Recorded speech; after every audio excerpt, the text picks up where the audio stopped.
Hello student, welcome to biology by Neha Patel, standard 12th, chapter number 1, સજીવોમાં પ્રજનન, lecture number 7. આજનો આપણો ટોપિક છે ટોપિક નંબર 1.2.2 ફલન, page number 14 of your NCERT textbook. આપણે પૂર્વ ફલન ઘટનાઓ, જન્યુ જનન અને જન્યુ વહન સમજી ગયા છીએ અને આજનો ટોપિક છે ફલન. આપણે જે લિંગી પ્રજનન માટેનો જે ચાર્ટ છે એ ખાસ ફોલો કરતા રહેજો. લિંગી પ્રજનનમાં 3 મુખ્ય ઘટનાઓ, પૂર્વફલન, ફલન અને પશ્વફલન. આપણે પૂર્વફલનની 2 ઘટનાઓ જન્યુ જનન અને જન્યુ વહન માટે સમજી ગયા છીએ અને આજનો આપણો ટોપિક છે ફલન. આજનો ટોપિક ભણવાની શરૂઆત કરીએ. ક્વેશ્ચન તમારો આવો હોઈ શકે, ફલન એટલે શું અને ફલનના પ્રકારો વર્ણવો. આગળ પણ આપણે સમજી ગયા કે લિંગી પ્રજનનમાં જો સૌથી જટિલ અને સૌથી મહત્ત્વની કોઈ ઘટના હોય તો એ ફલન છે. લિંગી પ્રજનન માટેની સૌથી આવશ્યક જીવંત ઘટના જો કોઈ હોય તો એ જન્યુઓનું જોડાણ છે અને આ પ્રક્રિયાને ખાસ જન્યુ યુગ્મન કહે છે. બરાબર છે. અને એના કારણે જન્યુ યુગ્મન થાય એના કારણે દ્વિકીય યુગ્મનજ સર્જાય છે. યુગ્મનજનું બનવું એ ફલન ઘટના નથી, એ પશ્વફલન છે. પહેલાં તો ફલન એટલે શું, જન્યુ યુગ્મન કેમ કહે છે એના વિશેની માહિતી મેળવો. ફલન શબ્દ શું થયો? જન્યુ યુગ્મન. આગળ પણ મેં તમને દર્શાવી દીધું છે. યુગ્મ એટલે કે જોડી, જન્યુઓની જોડ બનવી. કયા જન્યુની? એક નરજન્યુ અને એક માદાજન્યુ. એની આ જે પેર બને N+N, ઇન શોર્ટ આવું કહી શકું. એક ધારો કે આ માદાજન્યુ છે, એની સાથે ધારો કે કોઈ એક આ નરજન્યુ જોડાયું, આ એક માદાજન્યુ અને એક નરજન્યુ. આ જે જોડ બની આ ઘટનાને આપણે ફલન કહીશું, માત્ર આ ઘટનાને. કેમ? આપણને ખબર છે, ધારો કે તમે મનુષ્યની વાત કરી લો, એ જ રીતે ધારો કે વનસ્પતિઓમાં પરાગરજની અંદર નરજન્યુની વાત કરો, મનુષ્યમાં વાત કરો તો શુક્રકોષોની સંખ્યા ઘણી જ વધારે છે. આપણે જ્યારે પણ મનુષ્યમાં પ્રજનન, માનવ પ્રજનન ચેપ્ટર નંબર 3 જોવાનું જ છે, પરંતુ એમાં અંડકોષ જે ધારો કે એક છે, તો એમાં ઘણા બધા શુક્રકોષ એ અંડકોષ સાથે અહીંયા જોડાવા પ્રયત્ન કરશે, પણ એમાંથી આ બધા શુક્રકોષ એટલે કે આ જે બધા નરજન્યુ છે એમાંથી કોઈ એક જ નરજન્યુ, ધારો કે આ કોઈ એક છે, એ આ રીતે અહીંયા આવીને જોડાય એટલે એક માદાજન્યુ, આ માદાજન્યુ છે અને એક નરજન્યુ, એની જોડ બની એટલે જન્યુ યુગ્મન થયું કહેવાય. બરાબર? આ ઘટના એને આપણે ફલન કહીશું. એક માદાજન્યુ સાથે એક નરજન્યુનું જોડાવું એ ઘટનાને આપણે શું કહીશું? ફલન કહીશું. બરાબર છે? એટલે ફલન અને જન્યુ યુગ્મન એકબીજાના પર્યાય શબ્દો છે, એકબીજા માટે વાપરી શકાય. એના કારણે આવું થાય. જુઓ, આ એકકીય છે, આ એકકીય છે, આ ધારો કે આ માદાજન્યુ એકકીય છે, નરજન્યુ પણ એકકીય છે. એ બંને જોડાયા એના કારણે, એના જોડાવાથી આ N હતું, આનું N અહીં એન્ટર થશે એટલે N+N 2N એટલે કે યુગ્મનજ કે ફલિતાંડ જેને કહેવાય એનું નિર્માણ થાય. પણ યુગ્મનજ અને ફલિતાંડનું નિર્માણ એ ફલન પછીની ઘટના છે એટલે પશ્વફલનમાં આવશે. બરાબર છે? તો આના સાથે ટોપિકમાં હવે સમજીએ. જુઓ, અહીં તમને કહે છે કે આ પ્રક્રિયાને જન્યુ યુગ્મન કહે છે. જન્યુ યુગ્મનને કારણે દ્વિકીય યુગ્મનજ એટલે કે 2N, જે યુગ્મનજ અથવા જેને ફલિતાંડ કહેવાય કે જે 2N છે એ સર્જાય છે. કોના કારણે? ફલનને કારણે. ફલન પણ આ પ્રક્રિયા માટે વપરાતો શબ્દ છે, જન્યુ યુગ્મન માટે. એટલે જન્યુ યુગ્મન અને ફલન એકબીજા માટે વપરાતા રૂપાંતરિત શબ્દો છે, ઇન્ટરચેન્જેબલ. તમે ફલન પણ કહી શકો અથવા જન્યુ યુગ્મન પણ કહી શકો. એટલી માહિતી ખબર પડી.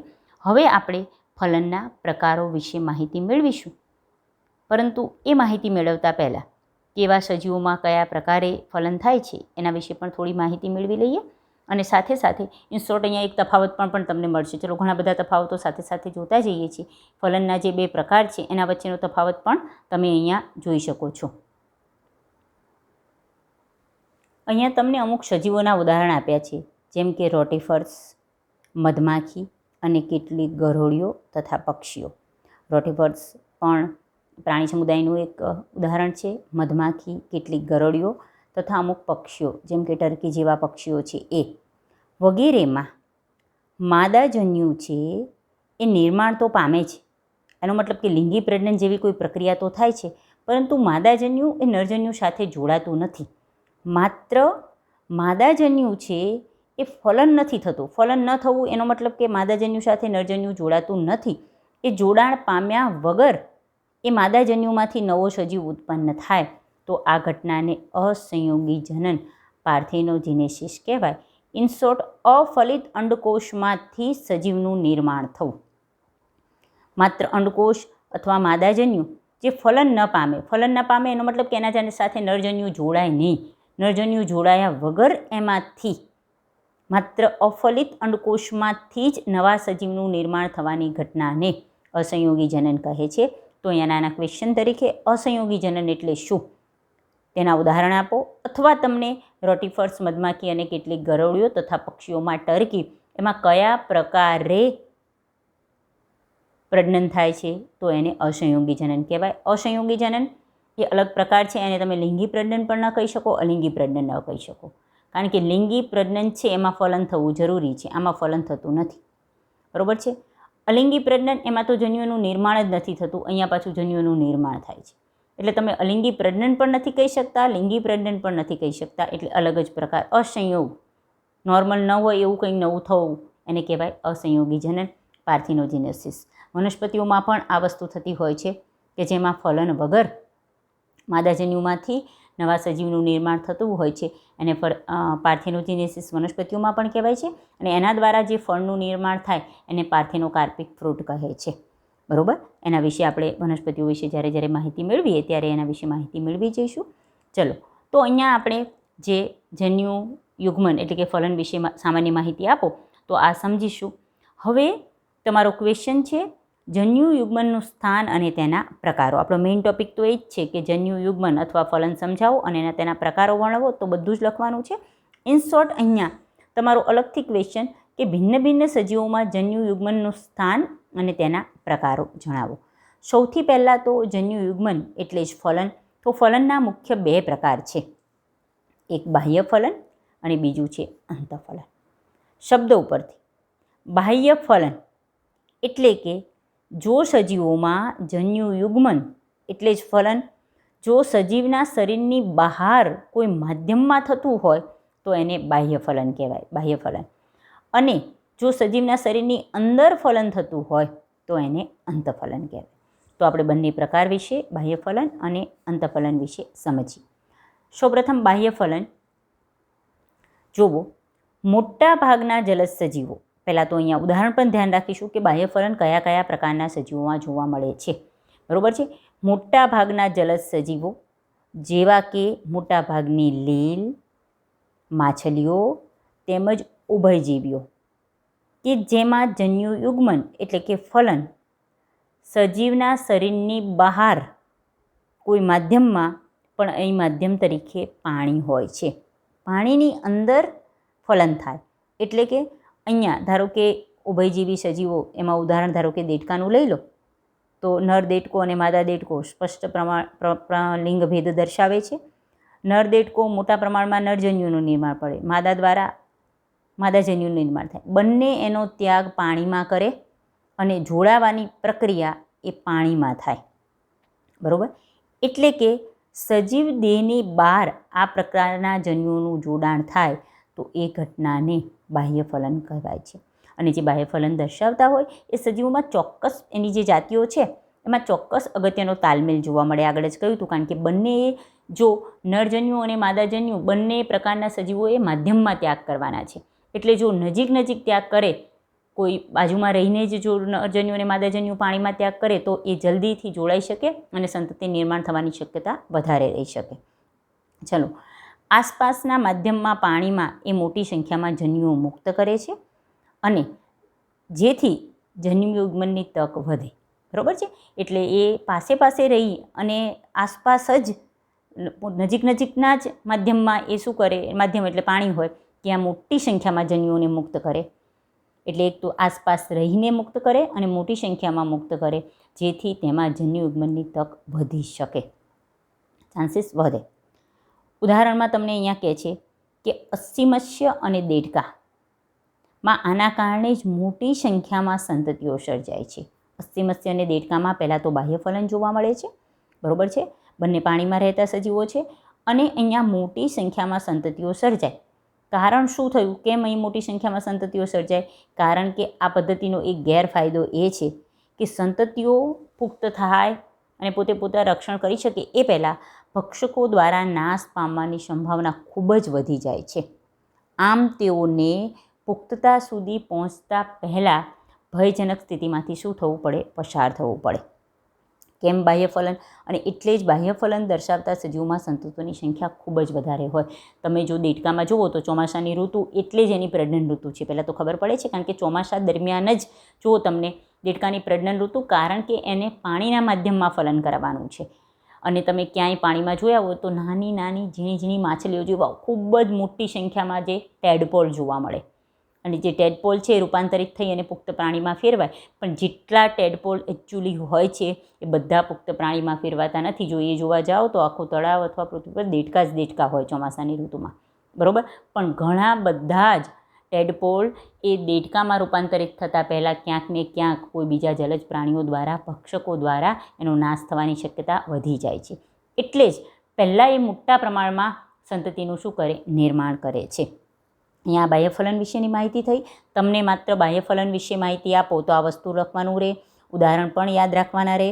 અસ્સીમત્સ્ય, દેડકા, ઉભયજીવીઓનું ઉદાહરણ દેડકામાં છે, માછલીઓમાં અસ્સીમત્સ્યમાં જોવા મળે અને મોટાભાગની લીલ એટલે જ લીલ પાણીના માધ્યમમાં જોવા મળે છે, કારણ કે એમાં ફલનનું માધ્યમ પાણી છે, બરાબર છે. અને એમાં સંતતિઓ વધારે કેમ સર્જાય એ પણ જોવા, કારણ કે એમાં પુખ્તતા સુધી પહોંચતા પહેલાં એમને ભયજનક સ્થિતિમાંથી પસાર થવું પડે. ચલો હવે નેક્સ્ટ પ્રકાર વિશે જોઈએ, અંતઃફલન વિશે. ઘણા સ્થળજ સજીવો, ચલો અહીંયા તફાવત મળતો જાય, પહેલાંમાં જલજ સજીવો હતું, અહીંયા સ્થળજ સજીવો. ત્યાંના ઉદાહરણ મોટાભાગની લીલ, માછલીઓ અને ઉભયજીવીઓ હતા. અહીંના ઉદાહરણમાં ફૂગ, ઉચ્ચ પ્રાણીઓ જેવા કે સરીસૃપ, વિહંગ, સસ્તન અને મોટા ભાગની વનસ્પતિઓ જેવી કે દ્વિઅંગી, ત્રિઅંગી, અનાવૃત અને આવૃત બીજધારી, આ બધામાં સજીવ દેહની અંદર અને એમાં પણ માદા દેહની અંદર જન્યુ યુગ્મન એટલે કે ફલન થાય છે. આ ક્રિયાને અંતઃફલન કહે છે. તો અહીંયા બે તફાવત રહે. બાહ્યફલન એટલે શું? તો સજીવના દેહની બહાર ફલન થવું. અંતઃફલન એટલે સજીવના દેહની અંદર, પણ એમાં પણ માદાના દેહની અંદર જન્યુ યુગ્મન થવું, તો એને અંતઃફલન કહેવાય. બાહ્યફલન જલજ સજીવોમાં જોવા મળે, અંતઃફલન સ્થળજ સજીવોમાં જોવા મળે. બાહ્યફલન જે સજીવમાં જોવા મળશે એના ઉદાહરણ લખીશું, અંતઃફલન જે સજીવમાં જોવા મળે છે એના ઉદાહરણ લખીશું. અહીંયા વનસ્પતિ, પ્રાણીઓ બંનેના ઉદાહરણ આપણે દર્શાવવાના રહે. ચલો અંતઃફલન વિશે આગળ જોઈએ. આપણે એમ કીધું કે સજીવ દેહની અંદર જન્યુ યુગ્મન થાય, પહેલાંમાં માધ્યમમાં જન્યુ યુગ્મન થાય. માધ્યમ એટલે પાણી તરીકે, પાણીના માધ્યમમાં. આ બધા સજીવોમાં અંડકોષ એ માદા દેહની અંદર સર્જાય છે અને જ્યાં એટલે કે માદા દેહની અંદર નરજન્યુ સાથે એ શું પામે, જોડાણ પામે છે. હવે એના માટે આપણે જો સપુષ્પી વનસ્પતિનું ઉદાહરણ જોઈ લીધું, એમાં જ તમને ખબર પડી જાય કે જો નરજન્યુ છે એ વહન પામી અને માદાજન્યુ સુધી પહોંચ્યા. માદા દેહ એટલે કે જે સ્ત્રી કેસર છે, અંડક છે, એની અંદર જે અંડકોષ આવેલો છે ત્યાં જન્યુ યુગ્મન થયું. એ તમને ઉદાહરણ આપ્યું આવૃત બીજધારીનું, ખબર પડી આવૃત બીજધારીમાં જે પુષ્પ હોય એમાં કઈ રીતે સજીવના દેહની અંદર નરજન્યુ ત્યાં જાય છે અને ત્યાં જન્યુ યુગ્મન થાય છે. એટલે જ અંતઃફલન દર્શાવતા સજીવોમાં નરજન્યુ ચલિત હોય છે અને એ જોડાણ માટે અંડકોષ સુધી પહોંચે. ચલો બાહ્યફલન દર્શાવતા સજીવોમાં શું થાય, બરાબર? એ બંને ચલિત હોવા જોઈએ, એટલે જ એ બંને વહન પામી અને ક્યાંક ને ક્યાંક જોડાઈ શકે, બરાબર? અહીંયા મોટા ભાગે નરજન્યુ ચલિત હોય, માદાજન્યુ અચલ હોય છે. અહીં પણ મોટી સંખ્યામાં શુક્રકોષો સર્જાય છે, બરાબર? પરંતુ અહીંયા સર્જાતા અંડકોષની સંખ્યા ઓછી હોય. બાહ્યફલનમાં શું થાય, બંને પ્રકારના જન્યુ એટલે કે નરજન્યુ અને માદાજન્યુ બંનેની સંખ્યા વધારે હોય. આ બધા તફાવત જોજો. રીઝન કે બંનેને બહાર માધ્યમમાં જોડાવાનું છે.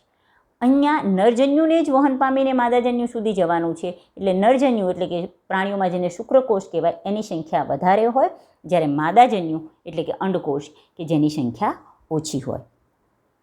બીજધારી વનસ્પતિ એટલે કે જે આવૃત્ત બીજધારી વનસ્પતિ કે જેમાં પુષ્પ એનું પ્રજનન અંગ છે, તેમાં અચલિત નરજન્યુ. ચલો અહીંયા તો નરજન્યુ પણ અચલિત છે આવી વનસ્પતિમાં. કેમ?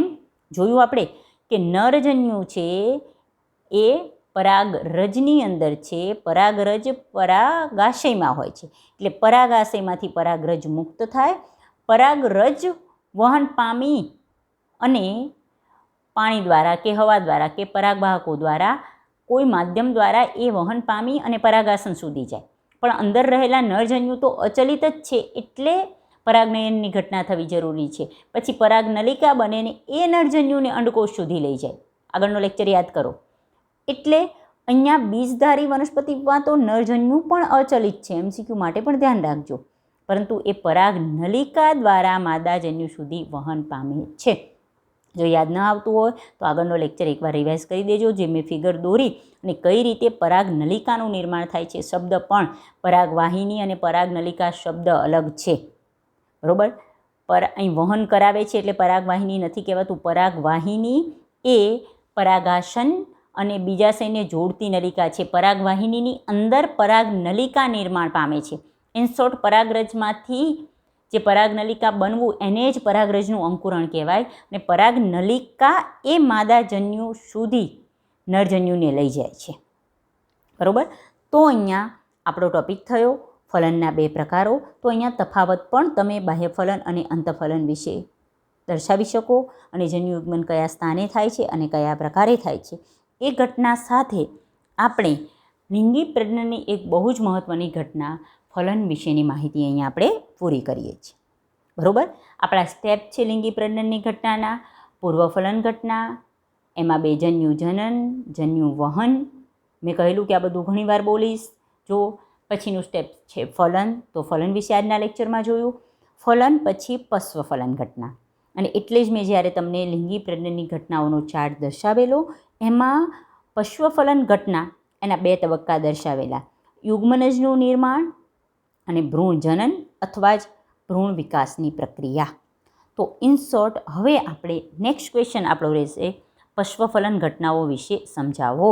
ટોપિક નંબર 1.2.3 તમારા ટેક્સ્ટબુકમાં પેજ નંબર 15, બરાબર છે.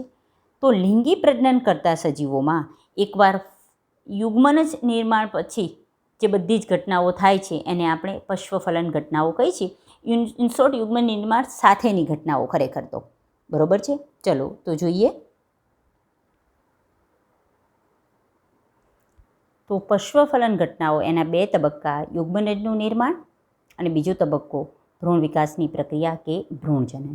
તો આપણે પહેલો પોઈન્ટ જોઈએ, યુગ્મનજનું નિર્માણ. તમારો ટોપિક નંબર 1.2.3.1, બરાબર. ટોપિક નંબર 1.2.3.1 તમારા પેજ નંબર 15 પર આ ટોપિક આપેલો છે.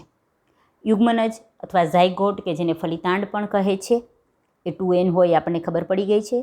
અને બધા જ લિંગી પ્રજનન દર્શાવતા સજીવોમાં એ યુગ્મનજનું નિર્માણ થવું એ સાર્વત્રિક યુનિવર્સલ ઘટના છે. કારણ કે પહેલાં જ મેં લિંગી પ્રજનનનું એટલે જ તમને સામાન્ય માહિતી શરૂઆતમાં જ આપી દીધેલી કે લિંગી પ્રજનનમાં આવા સ્ટેપ રહે. યુગ્મનજ છે આમ તો જોડતી કડી કહેવાય 2 સજીવો વચ્ચે. કારણ કે યુગ્મનજ બને કોનાથી? નરજન્યુ અને માદાજન્યુ જોડાવાથી. નરજન્યુ અને માદાજન્યુ હોય કોના? પિતૃપેઢીના. અને યુગ્મનજ એ એના પછી જે સંતતિ નિર્માણ પામવાની છે, એટલે કે જે બીજી પેઢી સંતતિ છે, એનો પહેલો કોષ છે. કારણ કે એ કોષ એમાં સંભાજન થઈ અને એમાંથી નવા દેહનું શું થશે? નિર્માણ થશે. એટલે યુગ્મનજનું નિર્માણ થવા એ કોઈપણ લિંગી પ્રજનન કરતા સજીવોમાં એક સાર્વત્રિક ઘટના છે. હવે યુગ્મનજનું નિર્માણ થાય ક્યાં? જ્યાં જન્યુ યુગ્મન એટલે કે ફલન થતું હોય ત્યાં યુગ્મનજનું નિર્માણ થાય. સમજાય છે? ચલો, બાહ્ય ફલન કરતા સજીવોમાં શું થાય એ સમજો. કે બાહ્ય ફલન કરતા સજીવો આગળ આપણે જોયું કે જેવા જલજ સજીવો છે, મોટાભાગના જે બધી લીલ છે, માછલીઓ છે, ઉભયજીવીઓ છે, જેમાં દેડકાનું ઉદાહરણ લઈ લીધું, અસ્થિમત્સ્ય, કે જેમાં યુગ્મનજનું નિર્માણ એટલે કે માદાજન્યુ અને નરજન્યુ જે જોડ બનવાની ઘટના એ પાણીમાં થાય. બરાબર? કેમ? કારણ કે જન્યુ યુગ્મન પાણીમાં થાય તો યુગ્મનજનું નિર્માણ પણ ક્યાં થાય? પાણીમાં થાય. સમજાય છે? જન્યુ યુગ્મન એટલે કે ફલન. તો બાહ્ય ફલન એટલે કે જન્યુ યુગ્મન પાણીના માધ્યમમાં થવું. જ્યાં બે જોડાય ત્યાં બંનેનું જોઈન્ટ થઈ અને યુગ્મનજ બને.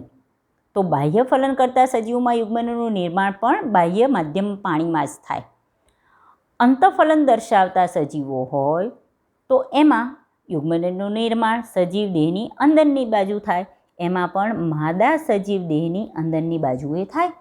કારણ કે જ્યાં ફલન થાય ત્યાં યુગ્મનજનું નિર્માણ થાય.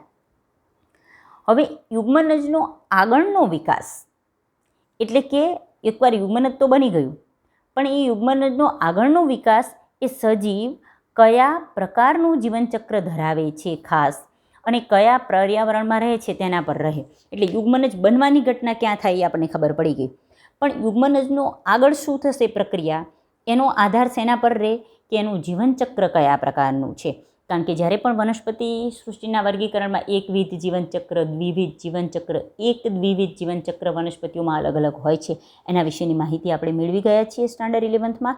તો એના આધારે આગળ જઈ અને બીજું કે એ કયા પર્યાવરણમાં રહે છે એના પર નક્કી થાય કે આગળ જતાં યુગ્મનજનો કઈ રીતે વિકાસ થાય. પણ અહીંયા આપણે યુગ્મનજ એટલે કે કોઈ 2N નામનો એક કોષ બની ગયો. બરાબર છે? હવે જુઓ, તમને આગળ કહે છે કે કંઈક વિશિષ્ટ કિસ્સાઓ જે થાય એ લીલ અને ફૂગમાં શું થાય. કારણ કે આપણે જોઈ રહીએ કે આગળનો વિકાસ અલગ અલગ રીતે થાય. તો અહીંયા લીલ અને ફૂગ વિશે માહિતી આપી. લીલ અને ફૂગ જેવા સજીવોમાં યુગ્મનજની ફરતે, આ જે યુગ્મનજ બની ગયું હોય એની ફરતે જાડી દિવાલનો વિકાસ થાય. બરાબર? અને જે શુષ્કતા અને ઈજા એટલે કે નુકસાન સામે પ્રતિકાર આપે. કારણ કે એ કોષ બની ગયો છે. બરાબર? અને આ કોષમાં અંકુરણ થઈ અને એમાંથી નવા સજીવના દેહનું નિર્માણ થાય એ પહેલાં એની ફરતે એક જાડી દિવાલ બની જાય છે જે શુષ્કતા સામે અને કોઈ નુકસાન સામે પ્રતિકાર કરી શકે અને અંકુરણ થતાં પહેલાં એક વિરામના સમયગાળામાંથી પસાર થાય. અને ત્યાં એક સમયગાળો રહે કે એ પહેલાં નવા સજીવનું નિર્માણ ન થાય, અંકુરણ ન થાય, યુગ્મનજમાં આગળનો વિકાસ ન થાય, થોડો સમયગાળો વિરામગાળો રહે અને એ વિરામગાળામાં રક્ષણ આપવા માટે એના ફરતે જાડી દિવાલ વિકસેલી હોય. એટલે થોડો વિરામનો સમયગાળો થાય ને પછી એમાં અંકુરણ થાય ને પછી એમાંથી નવી લીલ અથવા ફૂગનું નિર્માણ થશે. એકવિધ જીવનચક્ર ધરાવતા સજીવો.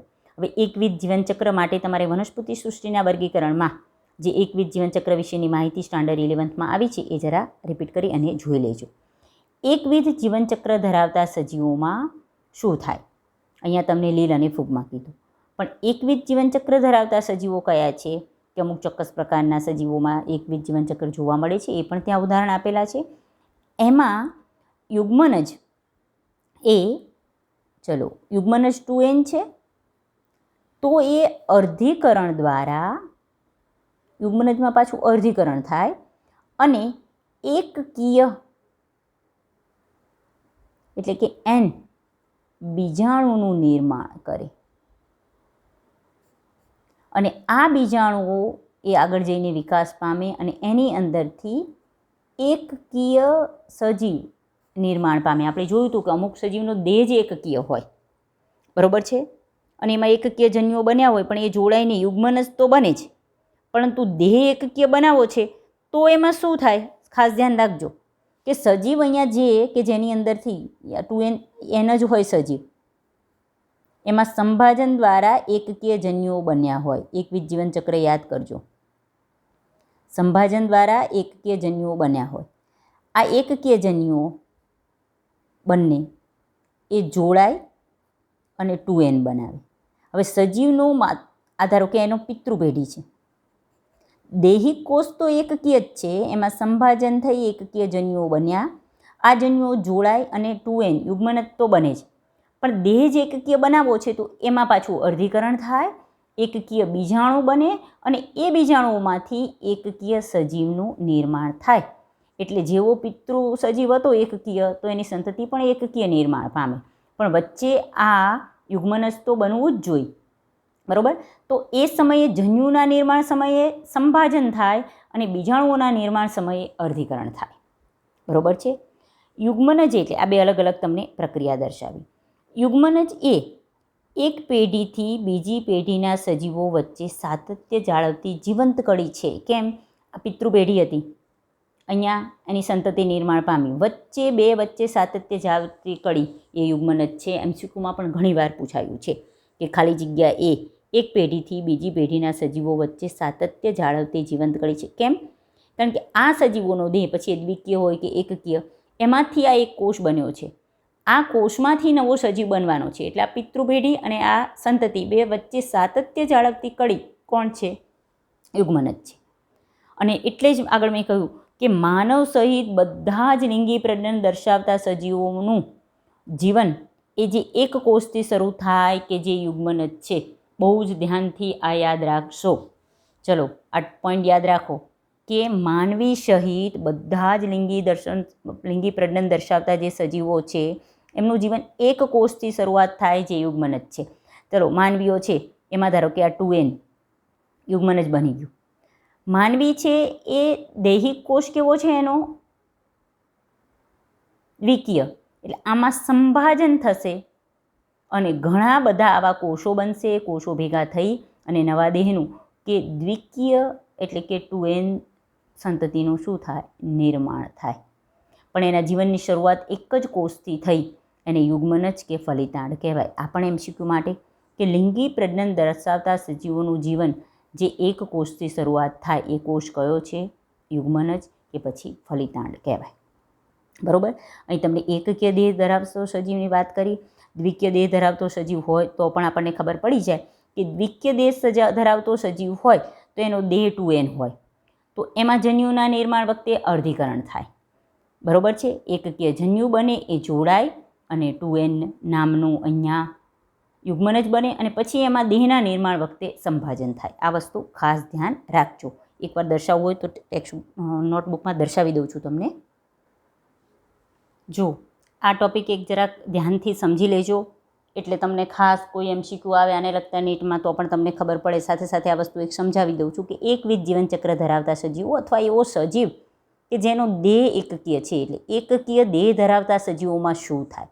જન્યુઓ તો હંમેશા એકકીય જ હોય. એટલે જન્યુઓ તો કેવા હોય? એકકીય જ હોય. હવે પિતૃપેઢી, એક પેઢી સજીવ મુખ્ય એ એકકીય n છે.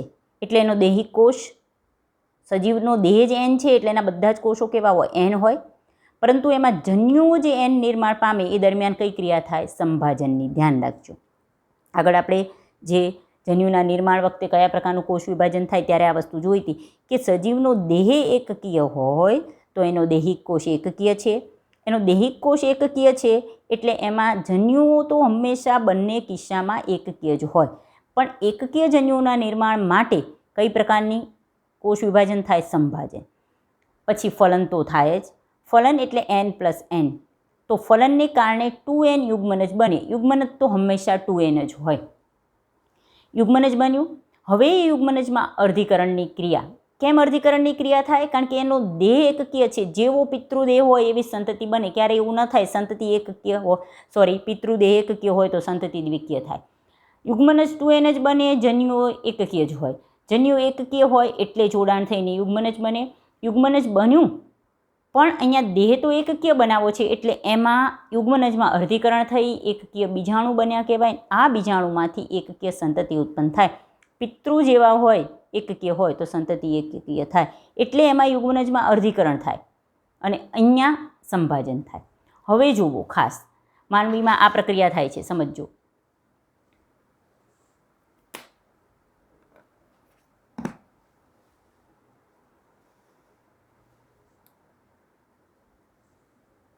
ચલો પિતૃ સજીવ દ્વિકીય છે, 2n છે. માનવીમાં પણ આવી પ્રક્રિયા થાય છે કે જેમાં દૈહિક કોષ 2n છે. જન્યુઓ તો એકકીય જ હોય તો જન્યુઓના નિર્માણ વખતે કઈ પ્રક્રિયા થવી જોઈએ? અર્ધીકરણની. એટલે એકકીય જન્યુઓ બને, ફલન થાય, એક નરજન્યુ એક માદાજન્યુ સાથે જોડાય. યુગ્મનજ તો આમાં પણ 2n જ હોય પણ અહીંયા દેહ પિતૃનો દ્વિકીય છે તો નિર્માણ પામતી સંતતિ પણ કેવી થવી જોઈએ? દ્વિકીય. તો એમાં યુગ્મનજમાં આગળ કઈ પ્રક્રિયા થાય? સંભાજન. એના કારણે દ્વિકીય કોષો બને અને દ્વિકીય કોષોમાંથી દ્વિકીય સંતતિનું શું થાય? નિર્માણ થાય. બરાબર. તો આ તમને યુગ્મનજના નિર્માણ અને યુગ્મનજ બાદ કઈ પ્રકારે કોષ વિભાજન થશે એના વિશેની માહિતી મેળવી. પણ 2 ક્વેશ્ચન કે યુગ્મનજ એ એક પેઢીથી બીજી પેઢી વચ્ચે શું છે? જીવ સાતત્ય જોડતી કડી છે. અને લિંગી પ્રજનન કરતા સજીવો પછી એકકીય હોય કે દ્વિકીય, એક કોષ કે જેમાંથી એ નિર્માણ પામશે એ કયો છે? યુગ્મનજ છે. બરોબર. તો અહીંયા આપણે યુગ્મનજ માટેનો ટોપિક પૂરો કર્યો. પશ્વફલનની એક ઘટના, પશ્વફલનની લાસ્ટ ઘટના ભ્રૂણ જનન વિશેની માહિતી આપણે હવે પછીના લેક્ચરમાં મેળવીશું. આજનો લેક્ચર અહીંયા પૂરો કરીએ છીએ. ઇન શોર્ટ અહીંયા આપણે ફલનની ઘટના, ફલન ક્યાં થાય એના 2 પ્રકાર, બાહ્ય ફલન અને અંતઃફલન, તેમજ પશ્વફલનની એક ઘટના યુગ્મનજનું નિર્માણ અહીંયા આપણે જોઈ ગયા છીએ. હવે ભ્રૂણજનન એક જ ટોપિક બાકી છે આ ચેપ્ટરનો, એ આપણે અહીંયા લાસ્ટ લેક્ચરમાં જોઈશું. આજનો લેક્ચર અહીંયા પૂરો કરીએ છીએ. જય હિન્દ.